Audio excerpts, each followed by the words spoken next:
24 বছর পর সেমিফাইনালে মুখোমুখি ইংল্যান্ড আর্জেন্টিনা, যে জিতবে সে পাবে ফাইনালের টিকিট। তবে এই ম্যাচটা শুধুমাত্র একটা সেমিফাইনালের লড়াই নয়, বরং এর পেছনে লুকিয়ে আছে রক্তাক্ত এক প্রতিশোধের ইতিহাস।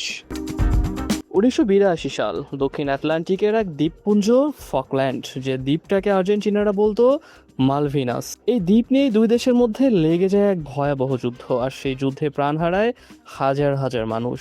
আর্জেন্টিনা হেরে যায় সেই যুদ্ধে, কিন্তু হারটা আর্জেন্টিনাদের হৃদয় থেকে মুছে যায়নি আজও। জাতীয়তাবাদের সেই ক্ষত এখনো তাজা, আর সেটাই মাঝে মাঝে ফিরে আসে ফুটবল মাঠে যখন ইংল্যান্ড আর আর্জেন্টিনা মুখোমুখি হয়। এদিকে রক্তক্ষয়ী যুদ্ধের 4 বছর পর 1986 সালে মেক্সিকোর বিশ্বকাপে কোয়ার্টার ফাইনালে মুখোমুখি হয়েছিল আর্জেন্টিনা আর ইংল্যান্ড। ওই ম্যাচে দিয়েগো ম্যারাডোনা হাত দিয়ে করা এক বিতর্কিত গোলে জয় পায় আর্জেন্টিনা। ক্ষোভে ফুঁসতে থাকে ব্রিটিশরা, সমালোচনার ঝড় ওঠে পুরো ফুটবল বিশ্বে।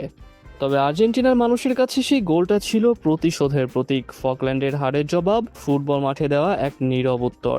ম্যারাডোনা নিজেও পরে বলেছিলেন সেই ম্যাচটা তার কাছে শুধু ফুটবল ছিল না। এদিকে এরপর 1998 বিশ্বকাপে রাউন্ড অফ 16-এ আবারও মুখোমুখি হয় ইংল্যান্ড আর্জেন্টিনা। নির্ধারিত সময় শেষে 2-2 গোলে ড্র হয় ম্যাচ। অন্যদিকে সেই সময় ইতিহাসের সেরা ইংলিশ ফুটবলার ডেভিড বেকহাম ফাউলের জন্য দেখেন লাল কার্ড। তবে শেষ পর্যন্ত পেনাল্টি শুটআউটে জয় পায় আর্জেন্টিনা। এছাড়া 2002 বিশ্বকাপে গ্রুপ পর্বের লড়াইয়ে মুখোমুখি হয় এই দুই দল। এবার অবশ্য ওই বেকহামের পেনাল্টি গোলেই প্রতিশোধের জয় ছিনিয়ে নেয় ইংলিশরা।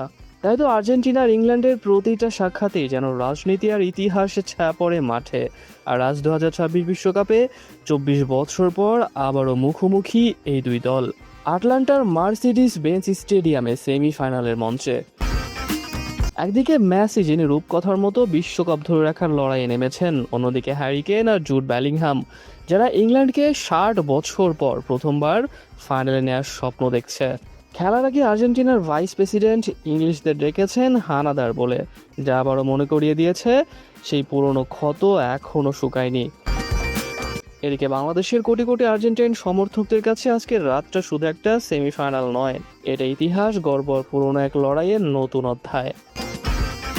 তো দর্শক, এই ম্যাচে কোন দল জিতবে আপনার প্রেডিকশন জানিয়ে দিন আমাদের কমেন্ট বক্সে। আর বিশ্বকাপের সব আপডেট সবার আগে পেতে আমাদের চ্যানেলটি সাবস্ক্রাইব করতে একদম ভুলবেন না।